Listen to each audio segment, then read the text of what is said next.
안녕하세요, 빌드업입니다. 오늘은 1인 가구 보고서를 보면서 지금 저희 최근에 빌딩 공실에 대해서 좀 많이 걱정하시는 분들이 많으신데 그 공실을 좀 어떻게 채울지에 대한 내용들, 그리고 어떤 인차 업종들을 넣어야 되는지에 대한 내용들을 좀 같이 이야기 드리겠습니다.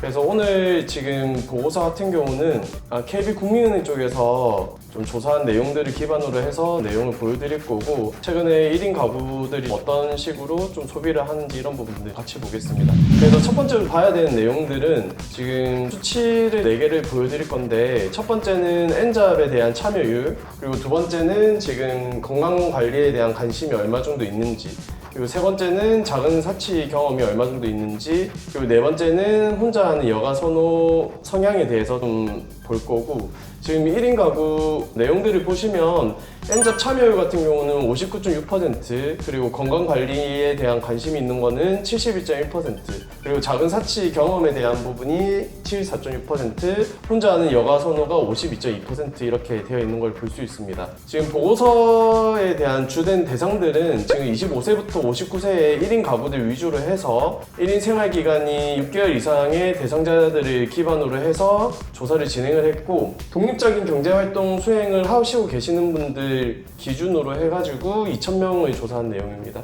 이런 조사 대상자들을 기반으로 해서 본다고 하면 어떤 업종을 이용하는지, 또 어떤 서비스에 돈을 쓰는지, 혼자 이용하기 편한 공간이 무엇인지, 그리고 어떤 업무 공간을 필요로 하는지를 다 같이 볼 수 있거든요. 그래서 그런 내용들을 보면서 좀 저희가 실제로 공실을 어떻게 채울 건지에 대한 부분도 같이 좀 생각을 해보면 좋을 것 같습니다. 지금 실제로 1인 가구 같은 경우는 지금 2005년도부터 지금 꾸준하게 증가하는 추세로 있고, 그 증가 추세가 지금 전체 가구 수의 한 35% 정도는 포함이 되고 있거든요. 그래서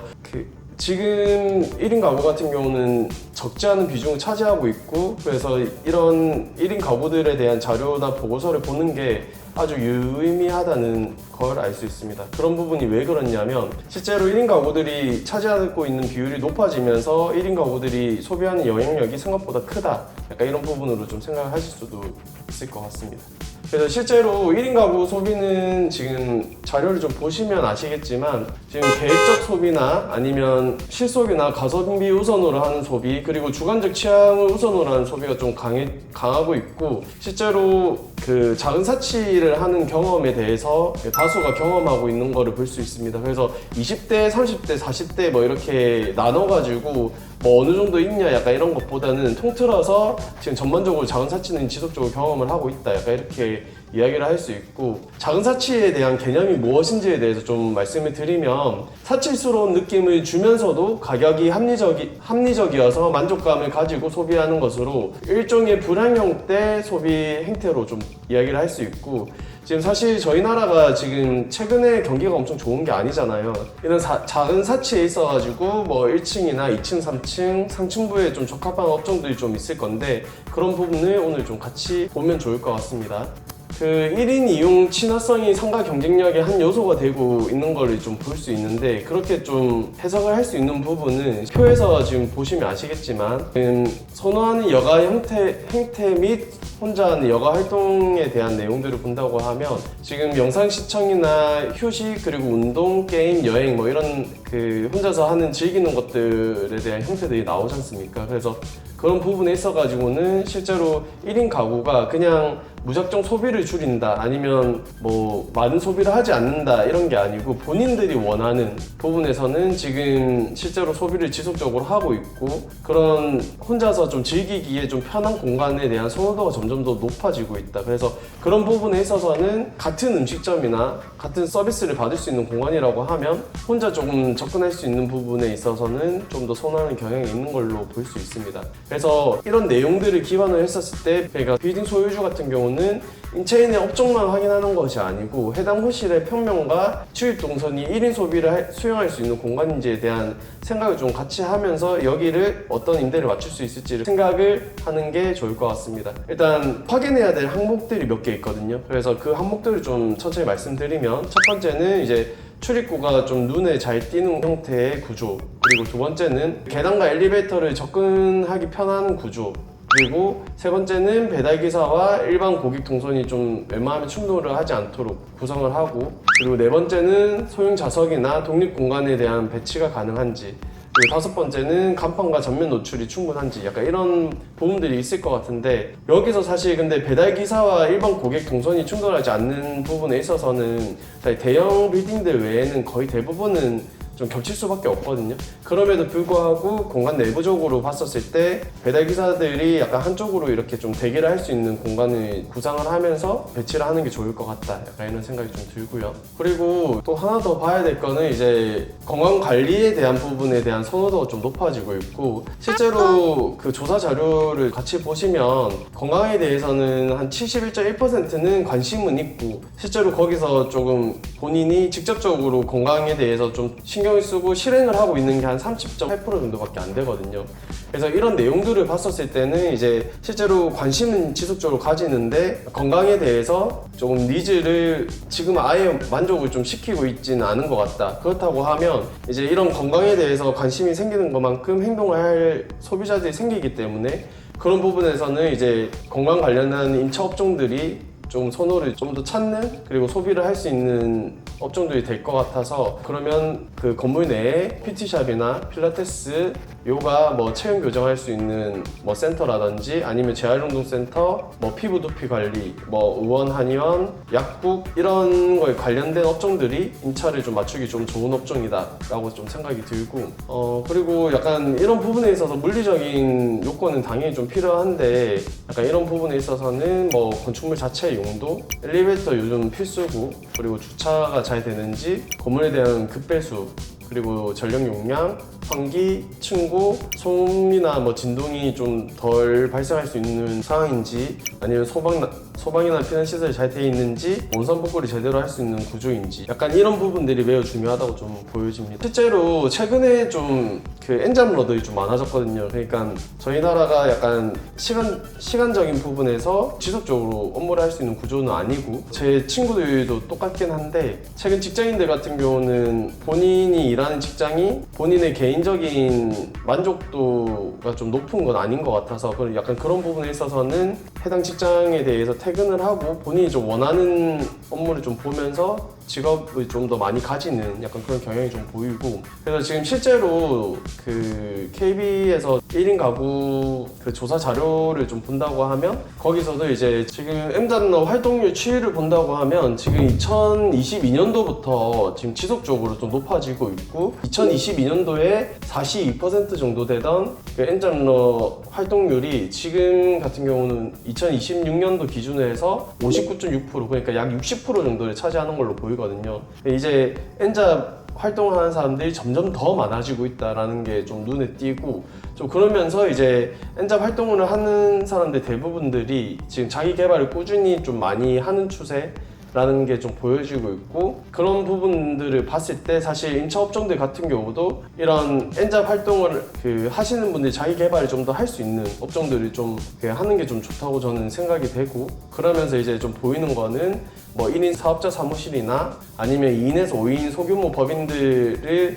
창업할 수 있는 공간, 그리고 뭐 소형 강의실이나 콘텐츠 촬영장, 아니면 라이브 커머스 스튜디오, 약간 이런 느낌으로 임차 업종을 꾸미는 것도 괜찮을 것 같다.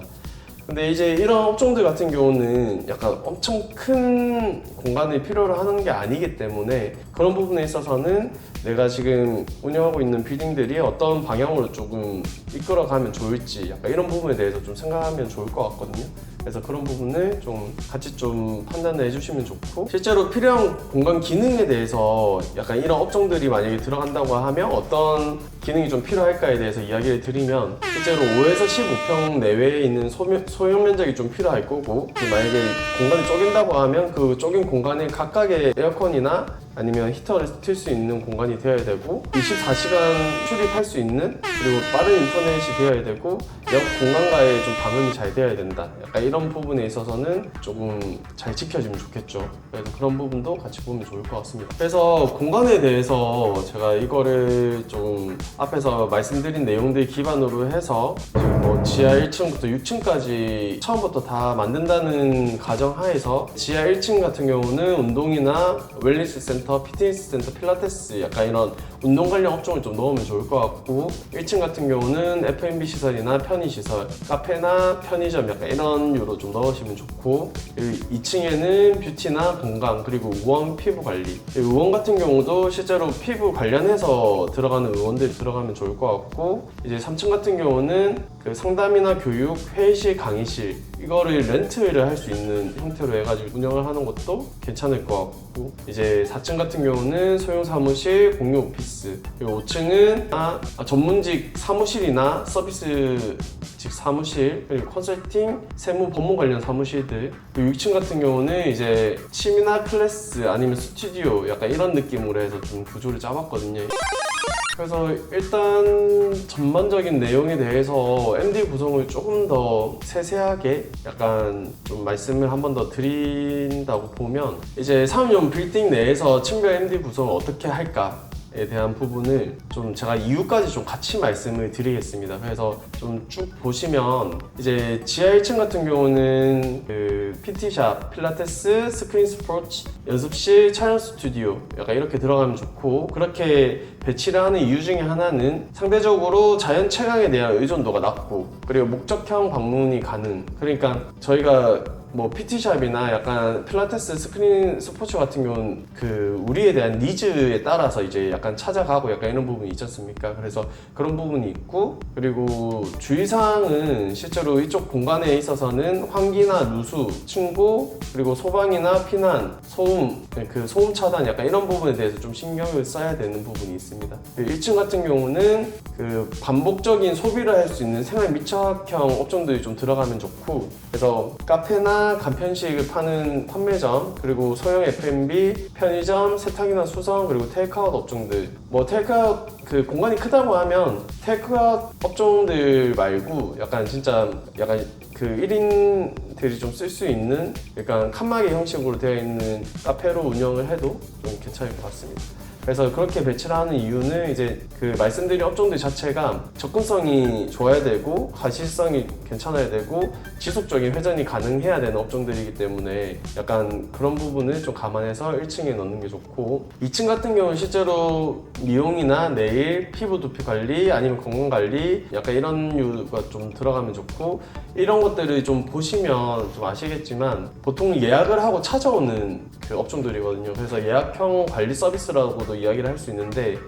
이렇게 배치하는 이유는 이제 1층보다는 가지성이 낮지만 예약과 재방문을 좀 하는 업종들이다 약간 이런 부분을 좀 이야기를 할 수 있습니다. 그리고 3, 4층 같은 경우는 소형 업무 공간으로 좀 제공하는 게 좀 좋을 것 같다고 좀 구조를 앞에서 짜놨고 그래서 상담이나 교육 그리고 공유 오피스, 전문직 사무실 그리고 콘텐츠를 제작할 수 있는 업종들 약간 이렇게 좀 배치를 했고 실제로 그렇게 배치를 한 이유 중에 하나는 N잡이나 1인 사업자 그리고 소규모 기업들의 임차 소유를 빠르 당길 수 있다 약간 이렇게 좀 보시면 됩니다.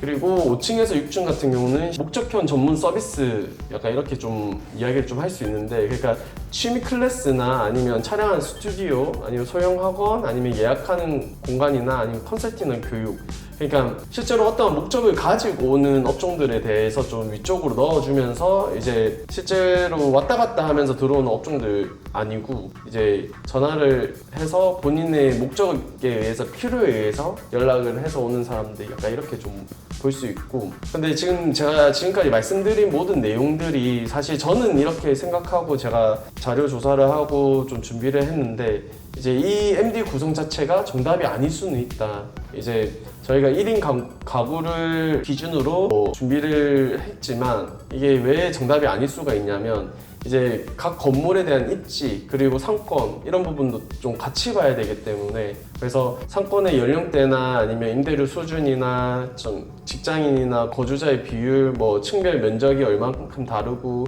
엘리베이터가 있냐 없냐, 주차가 얼만큼 되냐, 건축물 용도가 어떻다, 주변에 경쟁 업종이 어떻게 돼 있다, 약간 이런 걸 다 보고 판단을 하셔야 돼서 약간 그런 부분까지도 같이 고려를 해서 업종들을 뭘 넣을지를 좀 고려하시는 게 좋을 것 같습니다. 근데 이제 제가 지금까지 좀 말씀드린 내용들을 기반으로 봤을 때 이제 1인 가구가 넣으면 이제 모든 소형 점포가 유망하다라고 좀 생각을 하실 수도 있고, N잡이 넣으면 공유 오피스는 무조건 성공한다고 생각을 하실 수도 있고, 이제 건강 관심이 높으면 운동시설이 들어가는 업종들이 무조건 좋다고 생각하실 수도 있고, 이제 작은 사치, 아까도 말씀드렸다시피 불황형 사치들이 는다고 하면 프리미엄 업종들이 유망하다고 생각하실 수가 있는데, 사실 이렇게 그 1인 가구 기준으로 봤었을 때는 그럴 수도 있지만 사실 꼭 그렇다고 할 수는 없거든요. 그래서 그런 부분에 있어서는 조금 그 전문가의 상담이나 약간 이런 거를 좀 보시면서